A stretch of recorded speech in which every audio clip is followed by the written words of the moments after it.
Fala, meus amigos e minhas amigas, seus loucos e loucas da cabeça pelo Cruzeiro, como é que vocês estão? Estamos dando início em mais um vídeo do canal do Camarote Esportivo com notícias do maior time de Minas Gerais. Antes de começarmos o vídeo, já peço a vocês que deixem aquele like e também se inscrevam no nosso canal caso não forem inscritos. E eu gostaria de lembrar a todos vocês que este vídeo é patrocinado pelo OneFootball, simplesmente o melhor aplicativo de futebol do mundo. Por lá você acompanha tudo, galera. Escalação, pós-jogo, pré-jogo, nota dos jogadores, você não perde nada do Cruzeiro e também do cenário internacional. Não perca a oportunidade, o link estará aqui na descrição para vocês. OneFootball, disponível para Android e também para iOS. Chega de enrolação, simbora para mais um giro de notícias do Cruzeiro.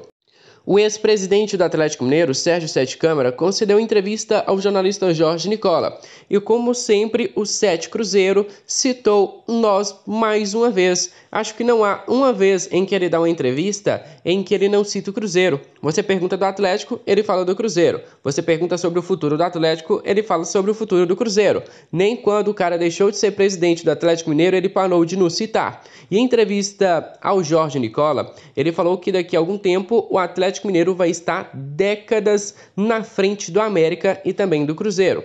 Olha só, vou citar as palavras dele aqui para vocês. O impacto será gigantesco. O Atlético vai mudar de patamar depois de inaugurar a Arena MRV. O Atlético tem uma expectativa de, em 2026, já estar faturando um valor superior a 120 milhões entre jogos e shows, e é um valor extremamente conservador. O estádio do Atlético não tem parceiro, endividamento ou financiamento. Toda a receita do estádio vai para o clube, seja camarote, venda de ingressos, show e jogos, comentou o Sete Câmara em entrevista ao jornalista Jorge Nicola. E nesta parte aqui ele cita o Cruzeiro, olha só as palavras dele. O estádio vai mudar o Atlético de patamar. Tem uma péssima notícia para os outros clubes de Minas Gerais. O Atlético durante décadas e décadas vai estar muito à frente dos demais concorrentes no futebol mineiro. Não falo isso como atleticano, falo isso como uma pessoa do futebol, que analisa bem a situação e o futuro e o que leva em consideração o patrimônio e outras coisas, complementou. Olha só, senhor Sete Câmara, o Cruzeiro tá bom, financeiramente, eu tenho que admitir que provavelmente o Atlético Mineiro vai estar melhor. Ah, Renato, mas o Atlético tem uma dívida de R$1 bilhão. Sim, mas o Atlético Mineiro tem uma verba muito maior do que a do Cruzeiro para conseguir diminuir essa dívida. Vai conseguir sim diminuir antes mesmo do Cruzeiro. Só que tem um porém, senhor presidente, ou melhor, ex-presidente. Títulos, história, tradição, você não compra, você conquista. Dinheiro nenhum do mundo compra tradição, estádio não vai te dar títulos, você que tem dinheiro não vai te dar títulos, se você não tiver uma camisa que pesa, você não vai ganhar. O torcedor atleticano que está achando que o Atlético vai ganhar a Copa Libertadores está muito enganado. E se você acha que o Atlético vai ficar décadas na frente do Cruzeiro, então é melhor você começar a correr, porque a nossa história, meu amigo, eu te dou 100 anos que você não vai conseguir igualar a mesma história do Cruzeiro. Te dou mais 100 anos de história. Se em 100 anos você conquistou 3 títulos, mais 100 anos vocês conquistam mais 3 títulos. E ainda assim não vai chegar no Cruzeiro. Então abaixa sua bola e respeita o maior time de Minas Gerais. O All Sport trouxe a informação para nós sobre os atrasos de salários do Cruzeiro, não só no time principal, mas também nas categorias de base. Segundo o All Sport, os jogadores das categorias de base estariam insatisfeitos com a diretoria, que prometeram que na temporada de 2021 não teria atrasos de salários. Olha só, isso promete todo ano e acontece todo ano que vai ter os atrasos de salários. Os atrasos salariais no Cruzeiro ainda incomodam nos bastidores do clube, com funcionários e jogadores tendo problema para planejar o pagamento de compromissos pessoais. Depois da dificuldade da diretoria celeste para pagar a folha de março aos colaboradores do setor administrativo, a base também sofre com atraso e ausência de informações sobre a data do recebimento. O problema, além dos atrasos, é que nem sequer tem uma previsão para o pagamento. E eu gostaria de puxar um pouquinho atrás, fazer uma pequena crítica.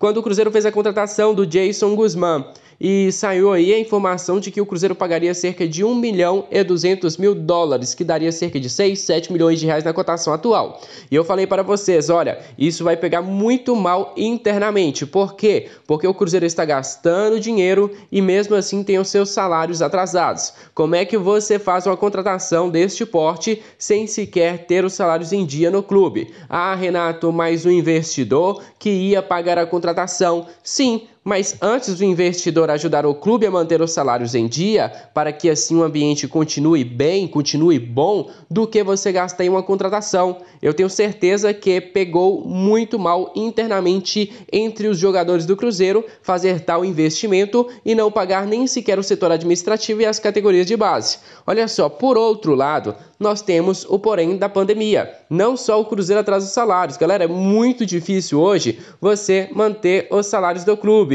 Nós não temos público nos estádios, o patrocinador é pouco, a verba é pouca, o Cruzeiro disputa a segunda divisão do Campeonato Brasileiro, recebe muito pouco, então é muito complicado. Eu não vou chegar aqui a apedrejar a diretoria do Cruzeiro por não estar com os salários em dia, até porque é praticamente impossível. Se não entra dinheiro, como é que você vai pagar? Se alguém tem alguma solução, coloque aqui nos comentários. A única solução que eu vejo para manter os salários em dia é a venda de jogadores. Aí o Cruzeiro teria que vender jogadores todos os meses. Teria que vender 12 jogadores das categorias de base por preço de pechincha durante 12 meses seguidos, 12 jogadores saindo. Eu acho muito difícil o Cruzeiro conseguir manter os salários em dias nesta temporada. Realmente é impossível disso acontecer. Segundo apurou o All Sport, são 2,5 folhas de salários que não foram pagas aos jogadores do Sub-20 do Cruzeiro, que já cobraram da diretoria o cumprimento da responsabilidade básica, que é pagar o que ficou pendente também do mês de outubro e do 13º do ano passado da parte da folha. Isso mesmo, segundo a informação, o 13º e o mês de outubro também estão em atrasos no Sub-20. Um grupo de jogadores ainda, conforme dito a reportagem, questionou se o salário de abril, que vencerá nesta sexta-feira, dia 7, será pago em dia. Galera, se não foi pago do mês passado, se não foi pago do mês retrasado, como é que vai pagar o salário de abril em dia? O Cruzeiro vai para 3 meses de salários atrasados só em 2021, pelo menos nas categorias de base. É realmente muito importante manter os salários em dia? É muito importante. Mas se alguém tem uma solução viável, por favor, comente aqui nos comentários. Nós vamos levar essa resposta para a diretoria do Cruzeiro, porque eu acho muito difícil manter os salários em dia. E os jogadores vão ter que entender essa situação. Olha, recebeu o salário hoje? Cara, economiza. Você não sabe quando você vai receber ele de novo.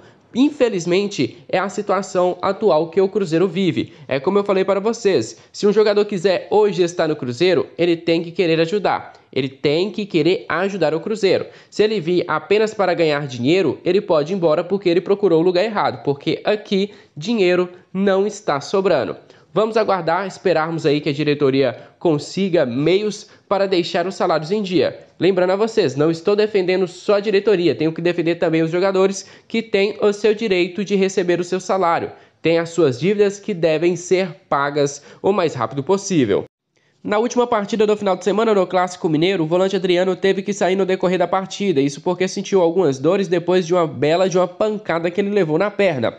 O jogador durante esta semana foi reavaliado pela comissão técnica e também pelo departamento médico do Cruzeiro, e ele já foi liberado para os treinos. O jogador vai para o confronto de domingo. O Adriano, que se tornou um jogador indispensável. Alguns não gostam do futebol do Adriano, até porque ele tem suas limitações como todo jogador profissional. Não fiquem cobrando que o Adriano faça aquele passe de profundidade, não fiquem cobrando que o Adriano apareça sempre na área, porque essa não é a função do jogador. Ele realmente é um volante defensivo, ele é um volante que dá uma proteção a mais para a defesa do Cruzeiro, é um volante que conduz a bola do meio de campo para o ataque. Realmente, eu acho que o Adriano tem uma função muito importante dentro do Cruzeiro, e hoje ele é titular absoluto. Se você for pegar as estatísticas do Adriano, ele tem mais de 90% dos passes acertados, sem contar nos excelentes números de roubadas de bola que este volante tem. Eu acho que se o Cruzeiro quiser realmente pensar em coisas grandes, tem que manter o Adriano na posição titular. É um jogador que vem rendendo e no futuro eu garanto para vocês que ele pode trazer um retorno financeiro aos cofres do clube. E se o valor não for bom para a venda deste jogador, eu prefiro ficar com ele por aqui, até porque o Adriano vem comendo a bola no meio de campo. Eu gostaria de parabenizar a torcida organizada da Fanatic Cruz pelo gesto feito no final de semana. Se você assistiu bem o jogo e prestar atenção nas arquibancadas, você vai perceber que tem um novo bandeirão com a imagem do Pai Blito, torcedor símbolo do Cruzeiro, que nos deixou há pouquíssimo tempo por causa da pandemia. Agora ele está lá no céu junto com a Salomé, torcendo para sempre para o Cruzeiro. Um cara que ajudou o Cruzeiro em todos os momentos, bons e difíceis. E eu gostaria de parabenizar os envolvidos por essa ação de eternizar o Pai Blito no bandeirão Tenho certeza que você deixou os familiares dele muito felizes, amigos muito felizes e também toda a torcida do Cruzeiro. Não sei quem são os envolvidos, mas estão de parabéns. Um gesto realmente muito bonito e ficará marcado para sempre no bandeirão da Fanatic Cruz. Fala nação, encerramos por aqui mais um vídeo do nosso canal. Se você gostou, não se esqueça de deixar aquele like e também de se inscrever no nosso canal caso não forem inscritos. E lembrando a você, se vocês também não conhecem o nosso Instagram, o Camarote Esportivo 3.0, não perca tempo, tem conteúdo, informação e principalmente muita zoeira do nosso Cruzeiro. Muito obrigado pela presença de todos, aguardo-os no próximo vídeo. Um grande abraço a todos, fui!